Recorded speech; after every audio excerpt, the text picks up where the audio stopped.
राधे राधे मेरे प्यारे भाइयों बहनों माताओं व बंधुओं, संस्कार की बातें चैनल में आपका स्वागत है। बंधुओं, आज शुक्रवार के दिन मैं आपके लिए लेकर आई हूँ महालक्ष्मी की कथा। बंधुओं, शुक्रवार को महालक्ष्मी की कथा सुनने मात्र से महालक्ष्मी का घर में स्थायी वास होता है। बंधुओं, यदि आप महालक्ष्मी को मनाना चाहती हैं, आप चाहते हैं कि महालक्ष्मी का आपके घर में स्थायी वास रहे, तो बंधुओं, रोजाना महालक्ष्मी की एक माला अवश्य करें। ओम श्रीम श्री नमः। बंधुओं, यदि आप रोजाना महालक्ष्मी की इस माला को करते हैं और महालक्ष्मी की इस कथा को शुक्रवार को सुनते हैं, तो महालक्ष्मी आपके घर में स्थायी वास करेंगी। बंधुओं, आप भी धनवान बनते चले जाएंगे। बंधुओं, जो आपने माला करनी है वह भी पूर्ण विश्वास के साथ करें, और जो कथा सुननी है वह भी पूर्ण विश्वास के साथ ही सुने। बंधुओं, यदि आपने हमारे चैनल को अब तक सब्सक्राइब नहीं किया तो जरूर करें और बेल आइकन दबाना ना भूलें, ताकि आपको हमारी आने वाली सभी वीडियोस की जानकारी सबसे पहले हो सके। बंधुओं, वीडियो को पूरी सुनने के बाद कमेंट बॉक्स में जय मां महालक्ष्मी जरूर लिखें। बोलो महालक्ष्मी माता की जय हो। श्री सूत जी कहते हैं, सब पातकों का नाश करने वाले जटा तीर्थ में स्नान करके विशुद्ध चित्त वाला पुरुष लक्ष्मी तीर्थ को जाए।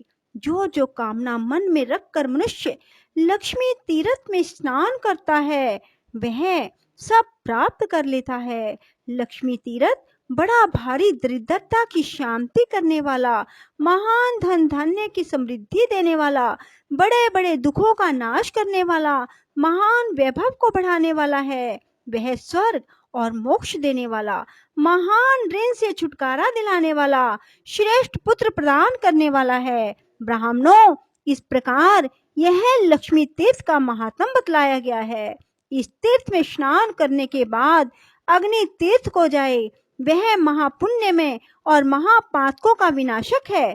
पूर्व काल में रावण को उसकी सेना सहित मारकर विभीषण को लंका का राजा बनाकर दशरथ नंदन श्री रामचंद्र जी जब सीता और लक्ष्मण के साथ सेतु मार्ग से गंधमादन पर्वत पर आए, तब लक्ष्मी तीर्थ के किनारे ठहरकर उन्होंने देवताओं, ऋषियों और पितरों के समीप वहां अग्निदेव का आवाहन किया। तब लक्ष्मी तीर्थ से कुछ दूर पर अग्निदेव महासागर से ऊपर उठे और मानव रूपधारी श्री रघुनाथ जी को देखकर इस प्रकार बोले, राम, राक्षसों को भय देने वाले महाबाहु श्री राम, आपने जो रावण का वध किया है वह जानकी जी के पातिव्रत्य धर्म के बल से ही संभव हुआ है। यह बात सत्य है, सत्य है, सत्य है। ये साक्षात जगन माता लक्ष्मी है। इन्होंने लीला के लिए मानव शरीर धारण किया।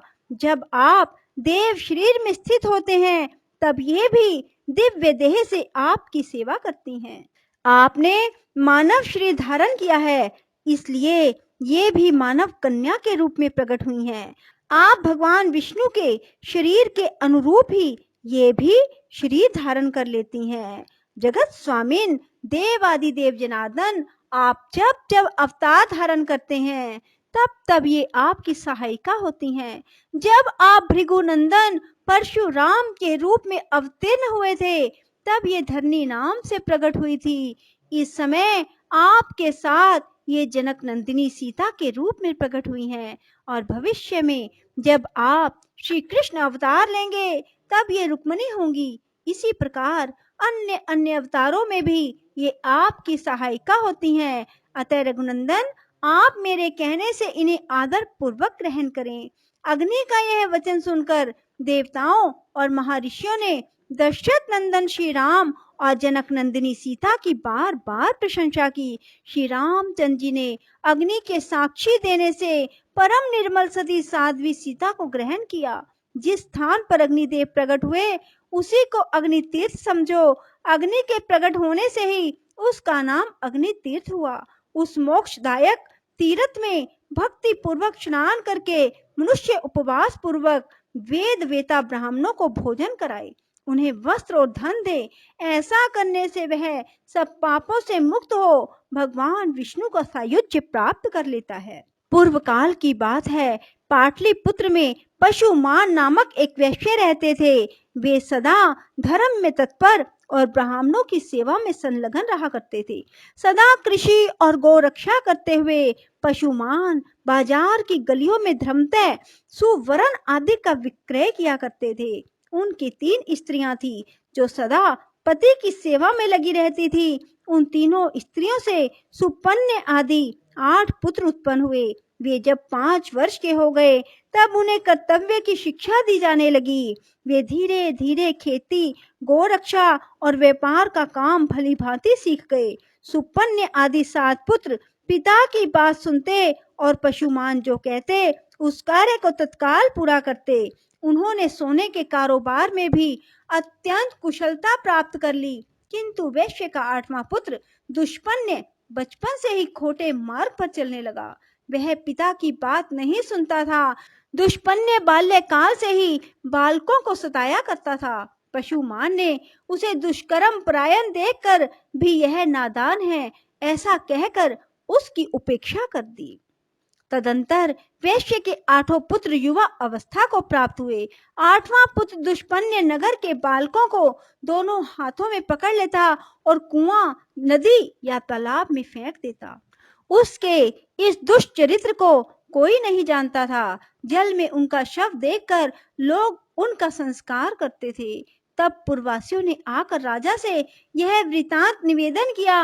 उसका वचन सुनकर राजा ने ग्राम रक्षकों को बुलाया और आज्ञा दी, बालकों की मृत्यु का क्या कारण है इसका पता लगाओ। ग्राम रक्षक बालकों के मारे जाने के रहस्य का पता लगाने लगे, किंतु बहुत खोज करने पर भी उन्हें उन बाल घात का पता नहीं लगा। वे डरते हुए राजा के पास गए, बोले, महाराज, हम बहुत खोज करने पर भी यह ना जान सके कि कौन इस नगर में रहकर निरंतर बालकों की हत्या करता है। तदंतर किसी समय वह वैश्य बालक अन्य 5 बालकों के साथ कमल निकाल कर ले जाने के बहाने सोवर के निकट गया। वहां उसने उन बालकों को जबरदस्ती पकड़कर पानी में डुबो दिया। वे बालक चीखते चिल्लाते रहे तो भी उस क्रूर आत्मा ने उन्हें कंठ तक पानी में ले जाकर डुबो दिया। उन सब को मरा हुआ जानकर दुष्पन्य शीघ्र अपने घर को चला गया। उन 5 बालकों के पिता अपने पुत्रों को नगर में ढूंढने लगे। वे 5 बालक अधिक छोटे नहीं थे। पानी में डाल देने पर भी वे मर ना सके। धीरे धीरे सरोवर के किनारे आ गए और वहीं घूमते रहे। इतने में ही अपने बंधुओं द्वारा नाम ले लेकर पुकारने की आवाज उन्हें दूर से सुनाई दी। तब उन्होंने भी जोर से बोलकर उत्तर दिया। बालकों की आवाज सुनकर उनके पिता सरोवर के तट पर गए।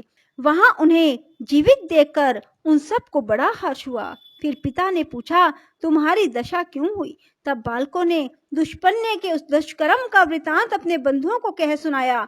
यह बात जाकर पूर्ववासियों ने राजा को इसकी सूचना दी। राजा ने पशुमान को बुलाकर कहा, पशुमान, यह नगर बहुत से बालकों से भरा पूरा रहा है, किंतु तुम्हारे दुरात्मा पुत्र ने इसे प्राय सूना कर दिया। अभी अभी इन बालकों को उसने जल में डुबो दिया था, परंतु दैव योग से जीवित निकल आए। बताओ इस समय क्या करना चाहिए? मैं तुम्ही से पूछता हूँ, क्योंकि तुम सदा धर्म में तत्पर रहते हो। राजा के ऐसा कहने पर धर्मज्ञ पशुमान ने कहा, राजन, जिसने सारे नगर को सूना कर दिया वह वध के योग्य है। इस विषय में कुछ पूछने की बात नहीं। यह अत्यंत पाप आत्मा मेरा पुत्र नहीं, शत्रु ही है, जिसने इस नगर को बालकों से खाली कर दिया। उस दुष्ट के उद्धार का मुझे कोई उपाय नहीं दिखाई देता। मैं सच कहता हूँ, इस दुष्ट आत्मा को प्राण दंड दिया जाए। पशुमान का यह वचन सुनकर समस्त पूर्ववासी पशुमान की प्रशंसा करते हुए राजा से बोले, महाराज, इस दुष्ट को मारा ना जाए, अपितु चुपचाप नगर से निकाल दिया जाए। तब राजा ने दुष्पुण्य को बुलाकर कहा, ओ दुष्ट आत्मन, तू शीघ्र हमारे राज्य से बाहर चला जा। यदि यहाँ रहेगा तो मैं तेरा वध कर डालूंगा। इस प्रकार डांट कर बताकर राजा ने दूतों द्वारा उसे नगर से निर्वासित कर दिया। तदंतर दुष्पुण्य भयभीत हो उस देश को छोड़कर मुनि मंडली से युक्त वन में चला गया। वहां जाकर भी उसने एक मुनि के बालक को जल में डुबो दिया। कुछ बालक खेलने के लिए गए हुए थे। उन्होंने उस बालक को मरा हुआ देख अत्यंत दुखी हो उसके पिता से यह समाचार कहा। तब उक्त शवा ने बालकों से अपने पुत्र के मारे जाने का समाचार सुनकर तप के प्रभाव से दुष्पुण्य के चरित्र को जान लिया और उसे शाप देते हुए कहा, अरे तूने मेरे पुत्र को पानी में फेंक कर मार डाला है, इसलिए तेरी मृत्यु भी जल में ही डूबने से होगी। मरने के बाद तू दीर्घ काल तक पिशाच बना रहेगा। यह शाप सुनकर दुष्पुण्य को बड़ा दुख हुआ। वह उस वन को छोड़कर सिंह आदि क्रूर जंतुओं से युक्त दूसरे भयंकर वन में चला गया। वहां बड़े जोर की वर्षा और आंधी चलने लगी। दुष्पुण्य ने देखा एक मरे हुए हाथी का सूखा कंकाल पड़ा है। उस समय आंधी और प्रचंड वर्षा के कष्ट को ना सह सकने के कारण वह उस हाथी के पेट की गुफा में घुस गया। फिर बड़ी भारी वर्षा हुई। जल का महान प्रवाह हाथी के पेट में भी भर गया।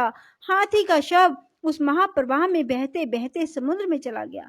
दुष्पुण्य उस जल में डूबकर क्षण भर में प्राणहीन हो गया। मृत्यु के बाद उसे पिशाच की योनि मिली। भूख प्यास से पीड़ित होकर वह भयानक रूपधारी पिशाच अनेक प्रकार के दुख सहता हुआ गहन वन में रहने लगा। एक वन से दूसरे वन में दौड़ता और कष्ट भोगता हुआ वह क्रमशः दंडक अरण्य में आया। वहां उसने उच्च स्वर से पुकार लगाई, हे तपस्वी महात्माओं, आप लोग बड़े कृपालु और सब प्राणियों के हित में तत्पर रहने वाले हैं। मैं दुख से अत्यंत पीड़ित हूँ, अतः मुझे अपनी दया दृष्टि से अनुग्रहित करें। पूर्व काल में मैं पाटलिपुत्र नगर में पशुमान का पुत्र दुष्पुण्य नामक वैश्य था। उस समय मैंने बहुत से बालकों की हत्या की। अब मैं पिशाच योनि को प्राप्त हुआ हूँ। भूख प्यास सहन करने की मुझ में शक्ति नहीं रह गई, अतः आप लोग कृपा करके मेरी रक्षा करें। तपोधनों, जिस प्रकार मैं पिशाच योनि से छूट जाऊं वैसा प्रयत्न करो।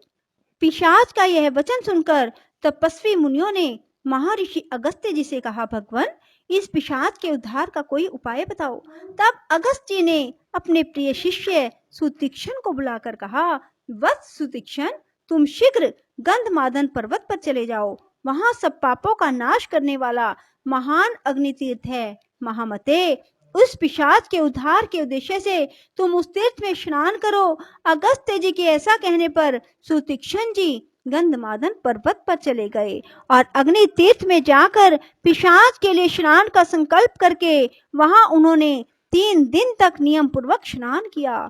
फिर रामनाथ आदि तीर्थों का सेवन और स्नान करके श्रेष्ठ ब्राह्मण सुतीक्ष्ण जी अपने आश्रम पर लौट आए। उस तीर्थ में स्नान के प्रभाव से वह पिशाच शीघ्र ही दिव्य देह को प्राप्त हुआ और सुतीक्ष्ण, अगस्त्य और अन्य तपोधनों को बार बार प्रणाम करके उनकी आज्ञा ले प्रसन्नता पूर्वक स्वर्गलोक को चला गया।